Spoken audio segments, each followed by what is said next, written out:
I'm Sharadi Chasa and welcome to Labor Lens. Thank you for joining us on the program. On this edition of the program, we have interesting labor news stories for you, and we also have a vacancies and appointment segment for those who are seeking job placements across the country. We will be right back.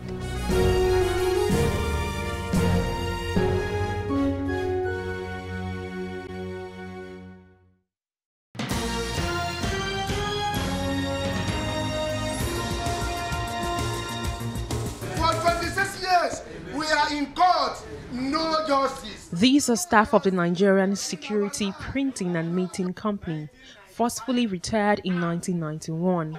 According to some of the pensioners, they worked tirelessly for the federal parastatal without receiving any benefits. 1st of May, 1991, I was given compulsory retirement, tagged reorganization to attract federal character.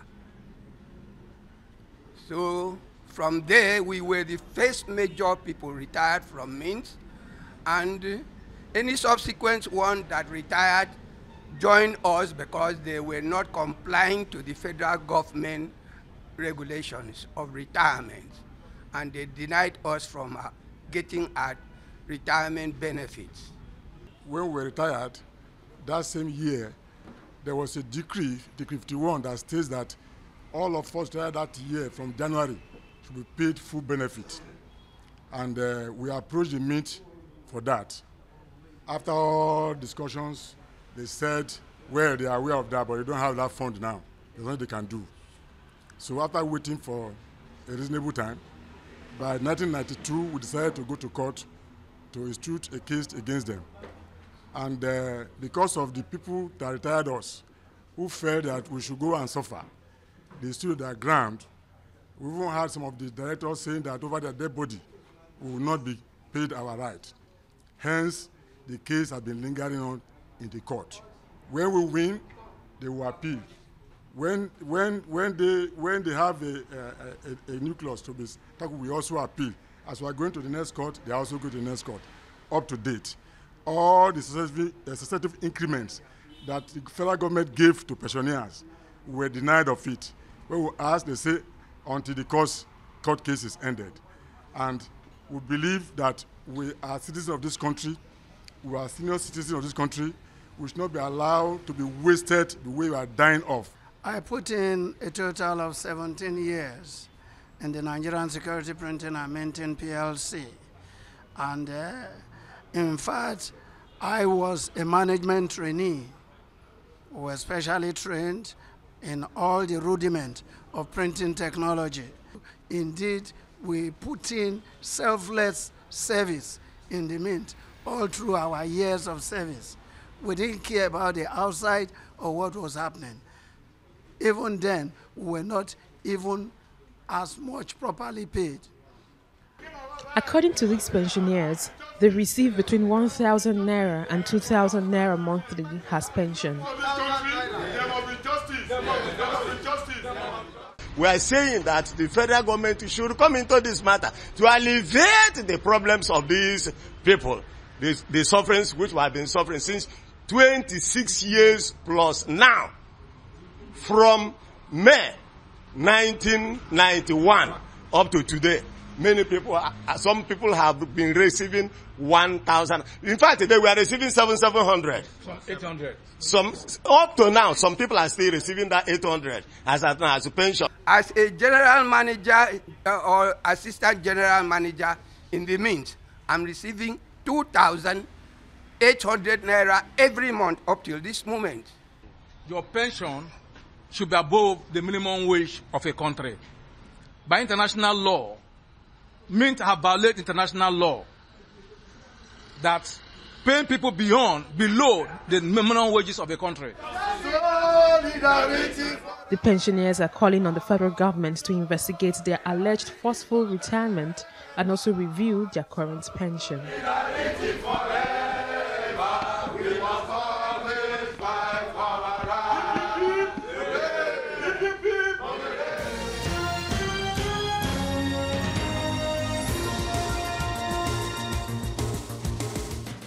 Workers in Nokia Solutions Network commenced a 3-day warning strike to protest against anti-labor practices by the management of the company.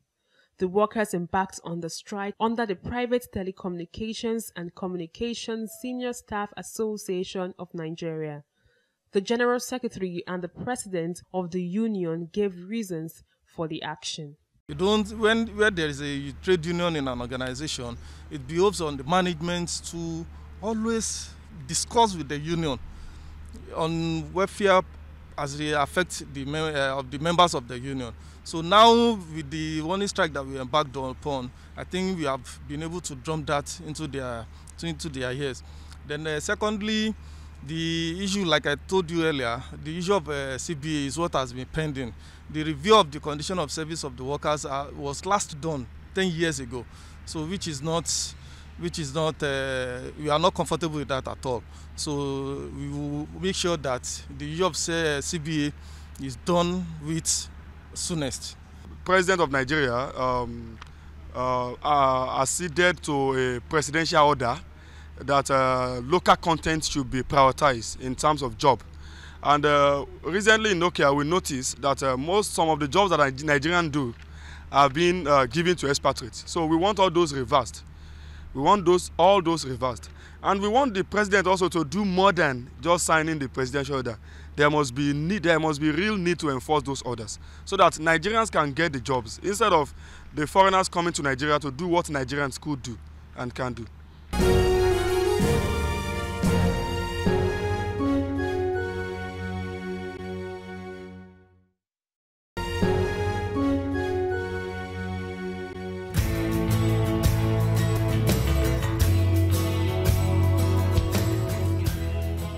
Due to popular demand, the Profile interview segment will be in 2 parts this week. I will continue the extended version of the interview I had with Comrade Governor Adams Oshiomhole and also the current national president of the Nigerian Labour Congress, Comrade Ayuba Wabba. They will be discussing several social issues the average Nigerian worker is faced with at the moment. Take a listen.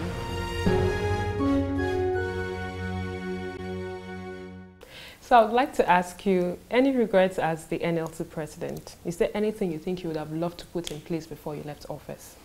It's always a difficult question. But the truth is that there were moments where when I had doubt, when I see things, I'm like, I feel so bad about so many things I saw that I thought government was not doing right and it could be done differently. And occasionally, when I see the determination of government people to get those things done, I'm like, maybe the problem was with me. Maybe I didn't quite understand because I am on this other side. But thanks to God, I have been in government. I'm now much more convinced that I was not totally right. I should have fought even harder. Given what I now know, having seen all sides of it, that we all need to work hard and be each other's policeman and policewoman to ensure that all of us in public office, that we are constantly reminded that we are the people's stewards and that we must ensure that in all that we do, that the overriding immediate to medium and long-term objective is public good and public welfare.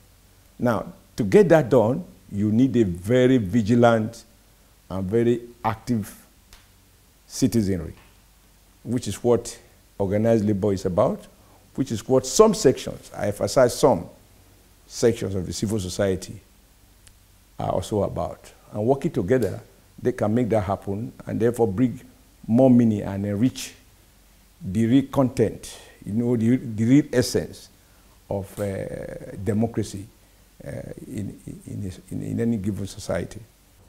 Now I'm asking this question from my heart as a Nigerian citizen. The standard of living of an average Nigerian worker is actually poor. The national minimum wage has not been revealed. Presently, the Trade Union Congress has actually made a statement which is quite worrisome. that aside Lagos State government, each state has a particular sum of money in terms of probably salary or arrears or pension that they are owing workers. So many things happening across Nigeria. State, Kogi State, for example, we have in Kaduna also the mass sack going on there. Before now, we know the way the Nigerian Labour Congress is. Before, whenever an issue comes up like this, we know that if it were you, we know that everyone will be on lockdown and will get results. I'm not against the leadership of the Nigerian Labour Congress. They might have their own challenges, which you might be aware of. But what is your message to an average Nigerian worker who is faced with these challenges? Well, it will be simple that the workers should realize that their job doesn't stop at electing their leaders. It includes policing their leaders and getting their leaders to account. And this has to be, that's why, you know, the slogan of Labour is that the struggle continues. And people say, how can it just continue? It has to end one day. It cannot end because, you see, you must continue to watch, must continue to monitor, must continue to engage. And like I said earlier, remember I said the trade unions are funded by their members. They are not living on handout by governments or donation by foreign powers or foreign organizations. They are funded 100% by workers' contribution, and therefore they are membership-driven and membership-funded. And therefore the workers have power over their leaders, and leaders hold their office at the pleasure of the workers. So the workers just need to show sufficient interest in affairs of their respective unions. If you look at the union constitution, they are there. And there is an agency, a unit within the Ministry of Labour that shows that union constitutions are obeyed and workers' right to interrogate their unions, include their finances. They are supposed to be audited and forwarded to the Registrar of Trade Unions for approval, exactly the same way as a corporate organization is supposed to file audited account with the Corporate Affairs Commission. But I think that the challenges confronting workers cannot be isolated from the rest of society. There are huge challenges. I mean, every day you open newspaper. That's why for me, and I'm not apologetic about this, I think President Buhari is rightly doing the right stuff by identifying corruption as the key thing that must be fought, without which nothing else matters. Of course, people say, now corruption we won't fight, now anti-corruption we won't chop. But the truth is, if it has been stolen, you can't get it to chop anyway. Every day you open newspapers, you find new revelations and I'm sure they have not touched 10% of the problem. So the starting point is that as victims, workers as victims of corrupt practices should support this fight and provide the energy, because when corruption is fighting back and the president seems to be alone, and you are reading commentaries that says, okay, I did corruption, and so what? Oh, I get worried. Because why do you want to keep fetching water and put it into a pot that is leaking? And people say, don't bother that the pot is leaking, just put more water. It doesn't make common sense. So, but the real other challenge is, when you have so much rent seekers and so much money bleeding out of the system, it also distorts consumption and discourages hard work and delink reward from effort.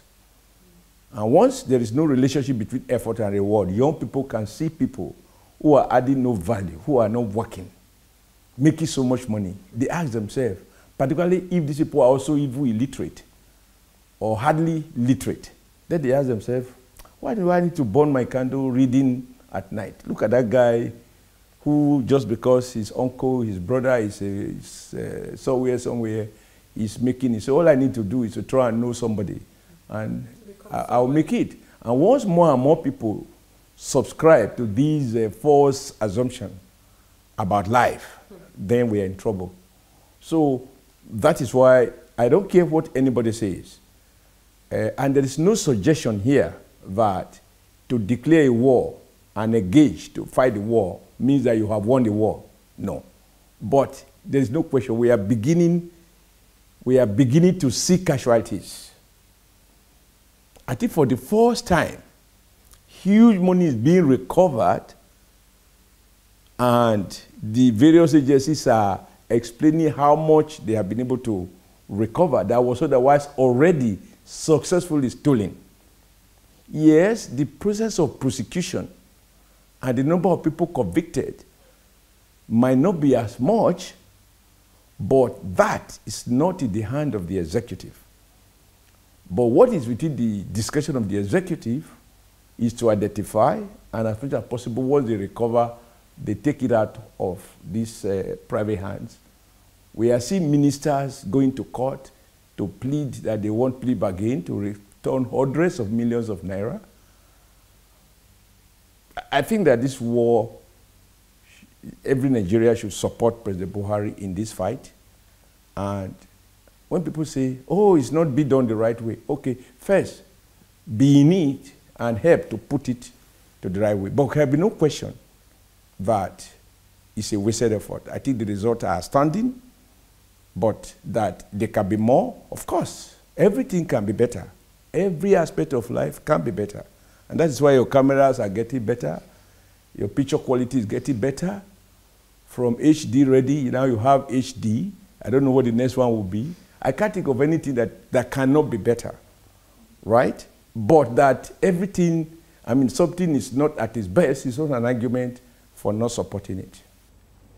There's this perception that if we elect labor leaders in the private sector, that they would perform better than if they're from the public sector. How true is this? Well,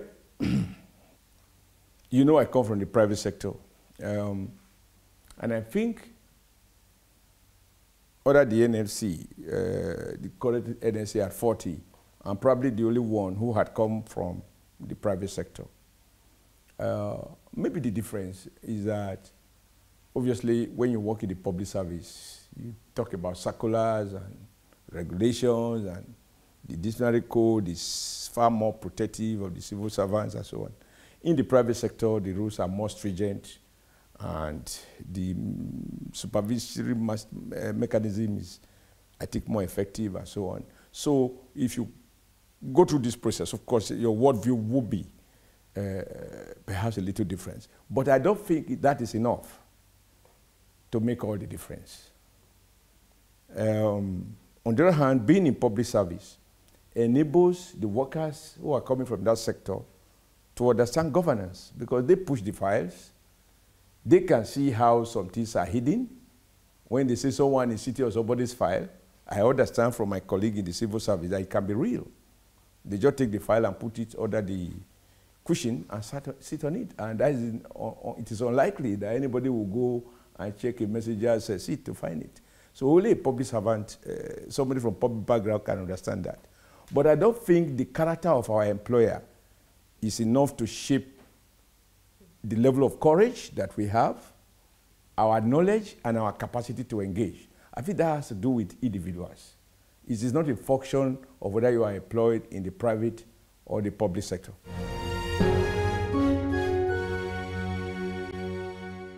In the last 2 years, Nigerian workers have actually been going through a lot because lots of states are not paying salaries as at when due. Despite the bailout fund, we still have lots of states not paying workers' salaries as at when due. What's your take on this? Let me try to put the issue into context with facts. It is true that at the inception in 2015, just after or before the general election, because we also know some of the causes. Some of the causes has to do with some of our governors serving out, and the treasury was emptied for the purpose of prosecuting either the election of 2015 or some of them that are serving out actually emptied the treasury. Some also obtained loans, and therefore, coupled with the issue of what they now try to hide under, the issue of falling price of crude oil, but clearly it's mismanagement. There have been mismanagement, and that's why we're in this quagmire. About 22 states were not able to pay salary. And we raised the issue that for a worker to have worked and is not being paid, there is no reason to justify that situation. And clearly speaking, we kept that agitation, and we had made the point that no reason is good enough to justify why workers and pensioners are not being paid. And that's how the issue of the bailout came about. It was towards addressing this very bad situation that the issue of bailout came about, and even budget support to states. States collected resources, enormous resources in trillions. Some were able to justify the use of those resources, and it was committed to the issue of payment of worker salary. Clear example is Jos, Plateau State. Where before the inception of the present governor, we had about 7 months liability of salaries and some other payments. He used that money judiciously and cleared everything. Now they are at no arrears. While some states, on receipt of that money, also help themselves through very corrupt tendencies. They award white elephant project, and the issue and the problem is still lingering. So the clear point here of departure is the political will to do the right thing in the face of this daunting challenge. Yes, the federal government have assisted in giving out bailout and including some reform of Paris Club, including some budget support. But out of those, 10 states at present still are in a very bad situation. Because if you cannot be able to pay workers' salary as and when due, and also pay pensioners, or where you have arrears, we should be able to list you under states that have not been able to address the issue. So clearly from where we are coming, we have made some progress, but we are not yet there. And clearly speaking, this is why we have been up and doing. We also have listed their names. We said, name them and shame them.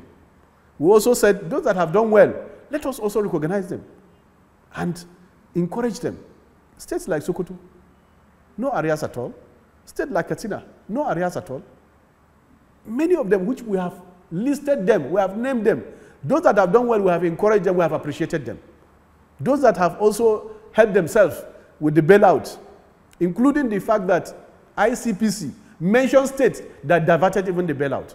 But here we are, when we have said they should be prosecuted, that investigation must go in to see how those funds are utilized. That brings us to the point of whether the problem of Nigeria is about resources or mismanagement. And clearly from what has happened, from what I've been able to gather, it's about mismanagement. We have no reason whatsoever to be in this situation where we are in, where workers and Nigerians, the inequality gap have continued to widen between the rich and the poor. Clearly, we have no reason to be where we are. That's why we must link some of those challenges to where we are. And also the quality of our political aid, because we must also support people that see workers as a priority, not as a liability. Workers are an asset to any country.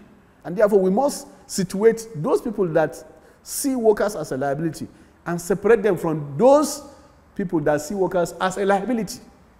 There are states that see workers as a liability. Kaduna, for instance, he sees workers as liability. And that's why he wanted to obtain a World Bank loan, and then he wanted to reduce the workforce by 50%, under different guises, using and hiding under the issue of competency tests for teachers. He has earmarked 21,000. In the local government, he said he wanted to do reform because there is no justification he can attach to that of local government. He said reform.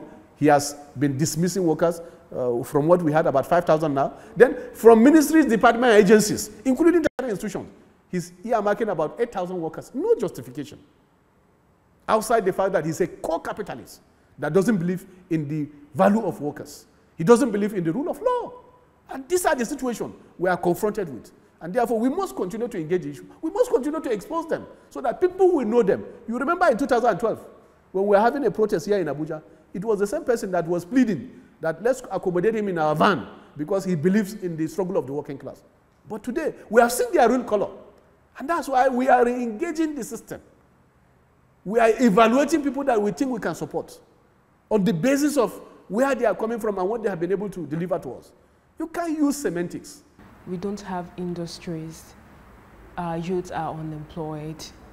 And there's so many things to be done by the government of the day. So I would like to ask you, what's your take on this? Well, it has been an issue that NLC have been very consistent in raising. There is no way you can create jobs without industries. All over the world, where the issue of unemployment has been addressed, it has been a combined effort between the non-governmental sector, that is the private sector of the economy, and then government. But government must create the enabling environment for our industries to thrive. You remembered when we were in Lagos with Manufacturers Association, we protested the issue of incessant hike in the cost of power. Power is central to the issue of industrialization in Nigeria. Most companies in Nigeria that have folded and moved to other countries is because power is not there and it's expensive. They maintain their generators. They also have to pay a very high tariff. That cannot take us anywhere. And I think this is deliberate. When we say government cannot manage business, it's because of the type of system we have. We have countries around the world that government is still managing business and they are doing well. In the UK, the power sector is still under government control. South Africa. Today, the largest power plant is being built by Ethiopia. They have the best airline around the world. It's managed by government. So it's a systemic problem. It has nothing to do with private or public. You remembered our banks that are essentially private. We had to support them with government funds, our funds, to bail them out. So there is nothing to say that you have to be either private or public for those processes to be driven. No. The primary purpose of governance is the welfare and well-being of the people. And therefore, government must drive the policy of welfare and well-being of the people. We must drive developmental processes. Government must be at the helm of affairs. So, two reasons are actually at the center of all of this. We have not prioritized making sure that our industries are able to produce for our domestic consumption. That is a major challenge. And because of that, we have actually transported all our jobs. Our jobs are outside the country because we solely depend on finished product, including textile. You see, many Nigerians today, if you look at what they are wearing, is actually exporting our jobs. We have the very old good days where in the context of Nigeria, we have thousands and thousands of textile companies working and generating jobs, millions of jobs. Today, they are gone because, one, unfavorable business environment, high tax for the businesses, even when they cannot be able to produce. So people would prefer to actually import than to produce. Look at even oil and gas, for instance. For more than 30 years, we have been doing the oil and gas business. We are the only country among OPEC countries that cannot refine product for our domestic use. That is the starting point. We kill the refineries deliberately. They will be turned around maintenance today. Tomorrow somebody will go and put spanner into it and spoil it because it is easier for businesses to import and sell. They make quick money. There is inherent corruption in it. So nobody wants the refinery to work because if the refinery work, corruption will have ended. This is the truth of the matter. And that's all we can take on this episode of Labor Lens. Join us next week for a fresh edition of the show. I am Sharon Ijason. Thanks for watching, and remember, labor creates wealth.